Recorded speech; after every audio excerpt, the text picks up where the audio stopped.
చెప్పి చెప్పి చెప్పి అరిగిపోయిన రికార్డ్ లాగా అయింది. సరే ఇక దాని గురించి తప్పకుండా మళ్ళీ చెప్తాను నేను. కాకపోతే మొన్నట్లాగా ఒక 15 రోజులు 20 రోజుల క్రితం లేకపోతే 100 రోజులు పూర్తవని కాంగ్రెస్ పార్టీ చాలా పెద్ద ఎత్తున వేడుకలు చేస్తుంది. మేము 6 గ్యారెంటీలు పూర్తి చేసేసామని. సడన్ గా మొన్న 15 రోజుల నుంచి 10 నుంచి మేము 5 గ్యారెంటీలు చేసామని మళ్ళా చెప్తున్నా. అదే నాకు అర్థం కాదు, విచిత్రంగా ఉంది. 100 రోజులు అవగానే మేము 6 గ్యారెంటీలు పూర్తి చేశామని చెప్పి కంటాబద్ధంగా ముఖ్యమంత్రి సహా ప్రతి ఒక్కళ్ళు చెప్పారు మీడియా సమక్షంలో. ఈ రోజు దాన్ని 5 అని చెప్తున్నారు. అయితే నేను ఐ వాంట్ కరెక్ట్ ఇట్. ఇంకా ఇది మొత్తం 6 గ్యారెంటీలు సబ్ కరెంట్ 13 పాయింట్లు ఉన్నాయి దాంట్లో. వాళ్ళు కేవలం 13 పాయింట్ల చేసింది 4.5, 4.5 చేసింది. ఆ 4.5 కూడా మిగిలిన ఏదైతే ఉన్నాయో 8.5 ఇంతవరకు పూర్తే కాలే.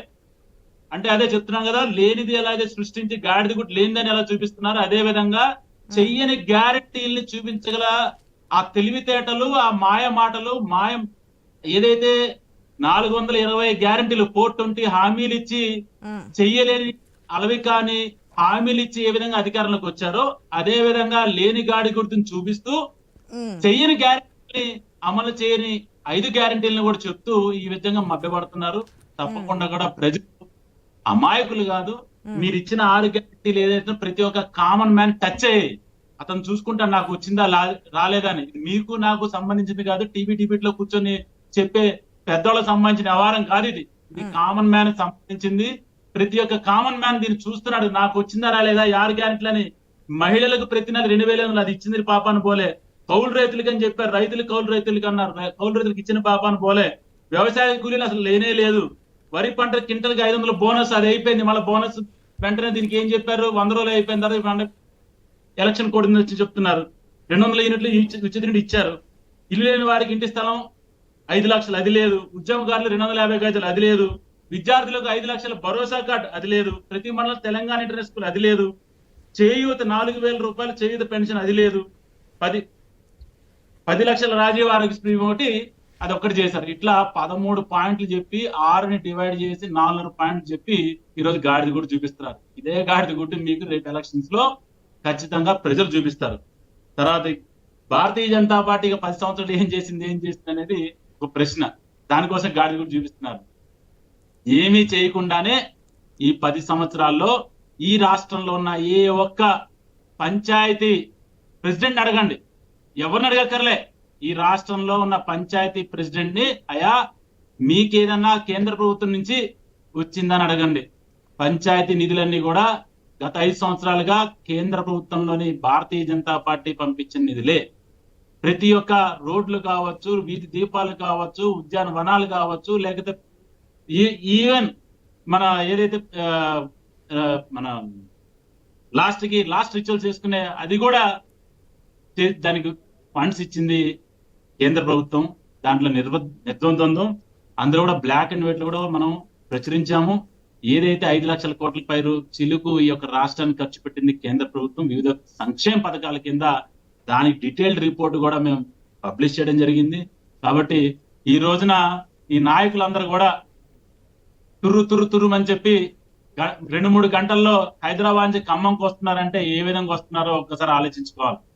అది దగ్గర 11,500 కోట్ల రూపాయలు ఖర్చుతో ఖమ్మం చుట్టుపక్కలగా ఉన్న అన్ని రోడ్లు, అటు ఖమ్మం సూర్యాపేట, ఖమ్మం కోదాడ, ఖమ్మం విజయవాడ, ఖమ్మం వరంగల్, ఖమ్మం దేవరపల్లి, ఇట్లా అన్ని రాష్ట్రం అంతా కూడా కేవలం నేషనల్ హైవేసే కాకుండా రాష్ట్ర రహదారులకి, గ్రామీణ రహదారులకు కూడా డబ్బులు ఇచ్చిన ఏదైనా ప్రభుత్వం ఉంది అంటే ఈ రోజు ప్రగతి పదంలో నడవాలంటే చక్రాలు సాఫీగా గతంలో బీఆర్ఎస్ అధికారంలో ఉన్నప్పుడు బీఆర్ఎస్ కూడా అదే క్వశ్చన్ చేసింది, కేంద్రం ఏమి ఇవ్వట్లేదు, మా దగ్గర నుంచి వెళ్తున్నటువంటి పన్నుల వాటా, ఆ పన్నుల వాటాను తీసుకెళ్లి గుజరాత్ లో పెడుతున్నారు, ఇక్కడ రావాల్సిన పరిశ్రమలు కూడా గుజరాత్ లో పెడుతున్నారు.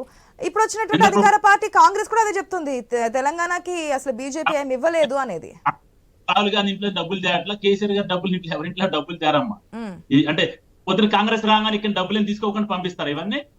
అవన్నీ అమాయకమైన, అంటే విఘ్నత లేకుండా, కామన్ సెన్స్ లేకుండా మాట్లాడే మాటలు. ఈ రోజున మరి గజ్వేల్లోనో లేదా ఇంకోటో ఇప్పుడు మన రేవంత్ రెడ్డి గారు మన మొత్తం అభివృద్ధి చేస్తున్నారు. అవన్నీ వాళ్ళు కట్టిన పనులు అమ్మాయి. ఇక్కడ ఆయన గెలిచింది ఎక్కడ చెప్పండి ఒకసారి. ఉంది కదా రేవంత్ రెడ్డి గారు గెలిచింది అవి తెచ్చా ఇది తెచ్చా అంటే వాళ్ళ ఊర్లో తెచ్చిన డబ్బులు అమ్మా ఈయన ఇంట్లో తెచ్చిన డబ్బులా ఏం మాట్లాడుతున్నారు? అరే అరే ప్రభుత్వం అంటే ప్రజల నుంచి పన్నులు వసూలు చేస్తారు. ఆ పన్నుల్ని మళ్ళా దాన్ని సద్వినియోగపరిచే విధంగా ఎక్కడ అవసరం ఉంది, ఏ యొక్క హెడ్కి అవసరం ఏది ఉంటుంది ఒక చేసినా సరే దగ్గర ప్రజల సొమ్ము అది.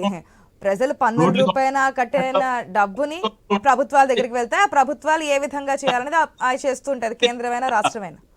లేకుండా కట్టిన డ్యాములు పగిపోకుండా ఇట్లా ఉంటే చాలమ్మా. ఆ డబ్బుల్ని ఎవ్వరు కూడా కేసీఆర్ గారు పనిచేసి డబ్బులు సంపాదించరు, లేదా రేవంత్ రెడ్డి గారు డబ్బులు ఉద్యోగాలు వ్యాపారాలు సంపాదించి తెచ్చి ఇవ్వరమ్మా.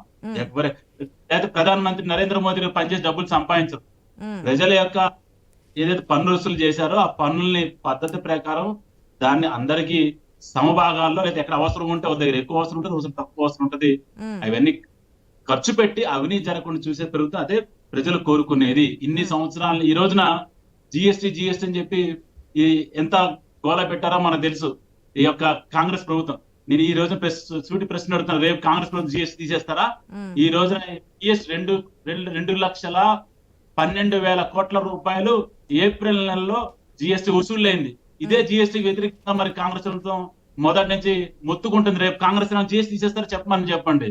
అరే అనే బ్లాక్ మార్కెటింగ్ తగ్గించి మొత్తం డిజిటలైజేషన్ చేసి ఈ రోజు ప్రపంచమే నివ్వురేపోయే విధంగా ప్రపంచంలో ఉన్న డిజిటల్ ట్రాన్సాక్షన్స్ ఈ రోజు 40% పైగా డిజిటల్ ఈ యొక్క భారతదేశంలో జరుగుతున్నాయి. ఆ విధంగానే ఎకానమీని మొత్తం ఒక ట్రాన్స్పరెంట్ తీసుకొచ్చి ఈ రోజు 5వ స్థానంగా తీసుకొచ్చిన తర్వాత ఎకానమీ మీరు ఇటువంటి అదే మాటలు కొన్ని మాట్లాడితే మీరు చెప్తున్నప్పటికీ కొన్ని కోట్ చేస్తున్నారు. 2020లో వరదలు వచ్చినప్పుడు ఏం చేసింది, అప్పుడు వేరే స్టేట్స్కి వచ్చినప్పుడు ఇచ్చున్నారు, తెలంగాణకి వచ్చారు అంటే అప్పుడు అధికార పార్టీ కావచ్చు, ఇప్పుడు అధికార పార్టీ కావచ్చు, కేంద్ర ప్రభుత్వం ఏమి ఇవ్వలేదు అనేది కోట్ చేస్తున్నది. ఎందుకంటే ఇక్కడ డబుల్ ఇంజన్ సర్కార్ లేదు కాబట్టి. ఎందుకంటే డబుల్ ఇంజన్ సర్కార్ వస్తే చేస్తాం అభివృద్ధి అని చెప్పి అప్పట్లో బీజేపీ కూడా చెప్తుంది, ఇప్పుడు కూడా ఎక్కువ ఎంపీలు ఇస్తే మేము అభివృద్ధి చేస్తామని చెప్తున్నారు. కాబట్టి వాసరావు గారు, మీకు తెలుసు ఎలక్షన్స్ టైంలో ప్రతి ఒక్క అంశం కూడా కీలకమే. అది ఓటర్ని ఏ విధంగా ప్రభావితం చేస్తుంది అనేది చాలా కీలకం. అది డబుల్ ఆర్ ట్యాక్స్ అనేది ప్రభావితం చేస్తుందా, గాడిద గుడ్డ అనేది ప్రభావితం చేస్తుంది అనుకుంటున్నారా? ఎందుకంటే మీరు చాలాసార్లు చెప్పారు వార్ అనేది 2 నేషనల్ పార్టీస్ మధ్య ఉందని, బీజేపీ వర్సెస్ కాంగ్రెస్ కింద ఉందన్నప్పుడు ఒక పార్టీ ఏమో గాడిద గుడ్డ అంశాన్ని ఎత్తుకుంది, ఒక పార్టీ ఏమో ఆర్ఆర్ ట్యాక్స్ అంటుంది. సో రెండిట్లో ఏది ప్రజల్ని ప్రభావితం చేసే అంశం అనుకోవచ్చు? అమ్మా అందరికి తెలుసు తెలంగాణ ఎన్నికలు ఈ ఫండింగ్ ఎవరు చేశారు, కాంగ్రెస్ కి ఎవరు ఫండ్ చేశారని చెప్పి తెలుసు. అది డికే శివకుమార్ గారు ఒకప్పుడు ఢిల్లీలో నడిచే రాజకీయాన్ని కర్ణాటక తీసుకొచ్చి కర్ణాటక నుంచి ఎక్కడైతే ప్రభుత్వం రాగానే అక్కడేదైతే 5 గ్యారెంటీలు అని చెప్పి అధికారంలోకి వచ్చారు, దాన్ని ఇంకొక గ్యారెంటీ కలిపి 6 గ్యారెంటీలు ఇక్కడికి తెలంగాణలో వచ్చారు. ఆ రోజు మన ప్రతి విజువల్ మీరు చూడండి, అసెంబ్లీని ఇప్పుడు ఏ విజువల్ డికే శివకుమార్ గారు లేని విజువల్ ఏదైనా ఉంటే మీ టీవీలో కావచ్చు, ఏ టీవీలో కూడా ఆయన నడిపించి డబ్బులు దగ్గర నడిపించారు. ఈ రోజు తెలంగాణ గవర్నమెంట్ వచ్చింది, మరి ఇద్దరు కలిసి ఈ యొక్క మొత్తం దేశంలో ఉన్న కాంగ్రెస్ పార్టీని మొత్తం ఫండ్ చేయాల్సిన పరిస్థితి ఈ రోజు ఉంది. కాబట్టి నరేంద్ర మోదీ గారు చెప్పింది ఆర్ఆర్ ట్యాక్స్ అది 100% అది మనకు కూడా తెలిసింది. అది ఎందుకంటే ఒక హిమాచల్ ప్రదేశ్ లేకపోతే మనకి కర్ణాటక ఇటు పక్క వచ్చి తెలంగాణలోనే కాంగ్రెస్ ప్రభుత్వం ఉంది. మనం చెప్తున్నాం మా దగ్గర డబ్బులు లేవని చెప్తున్నారు, లేకపోతే మా దగ్గర ఎలక్షన్ కి వెళ్ళడానికి లేదని చెప్తున్నారు. మీరే చెప్పారు ఇందుకు టికెట్లు కొంటాం డబ్బులు లేవని చెప్పి. ఈ టికెట్ డబ్బులు ఇవన్నీ కూడా ఈ రోజున మొత్తం దేశాన్ని పాలించాల్సింది, పోషించాల్సింది 2 రాష్ట్రాలు. కాంగ్రెస్ కున్న 2 రాష్ట్రాలు, కాంగ్రెస్ ఉన్న మిగిలిన అన్ని రాష్ట్రాల ఎన్నికలకి ఫండ్ చేయాల్సింది ఈ రోజున కేవలం ఈ 2 రాష్ట్రాలు. ఈ 2 రాష్ట్రాల యొక్క డబ్బులే మీవి మావి. ఇప్పుడు ఈ రోజున ఇక్కడ దాకా ఎందుకమ్మా ఈ రోజు వరకు ఒక్కటన్నా రియల్ ఎస్టేట్ ప్రాజెక్టు క్లియర్ అయిందా చెప్పండి. మొత్తం ఐపాస్ అని ఇంతకుముందు బీఆర్ఎస్ తీసుకొచ్చిన ఐపాస్ లో గత ఇప్పుడు 150 రోజులు అయిపోయింది కదా, ఐపాస్ ద్వారా హైదరాబాద్ లోని ఎన్ని ప్రాజెక్టులు క్లియరెన్స్ ఇచ్చింది? దగ్గర 180 రోజులు అయిపోతుంది. చెప్పండి. ఈ సందర్భంగా మేము అడుగుతున్నాను, సంజయ్ గారు చెప్పొచ్చు ఇది అయిన తర్వాత ప్రభావితం చేస్తుంది అంటారు గాడిద గుడ్డు కంటే. ప్రతిదీ తొక్కిపెట్టి ప్రతి ఒక్కరిని తన ఆఫీస్ పిలిపించుకోవటము, డైరెక్ట్ గా ఇండక్ట్ చేసుకొని ఏ ప్రాజెక్ట్ ఫైల్ కూడా రియల్ ఎస్టేట్ ప్రాజెక్టుల ఫైల్స్ అయితే ఒక్కటి కూడా ఈ రోజు వరకు ఎల్పీ నెంబర్లు వచ్చిన పాపాన పోలేదు. అదేదో ఆన్ రికార్డ్ చెప్తున్నాను, ఇంకేమంటే చెక్ చేసి చెప్పండి. లేదు మేము 4 ఇచ్చాం 5 ఇచ్చాం ఫలానా ప్రాజెక్ట్ క్లియరెన్స్ ఇచ్చాం అని చెప్పి.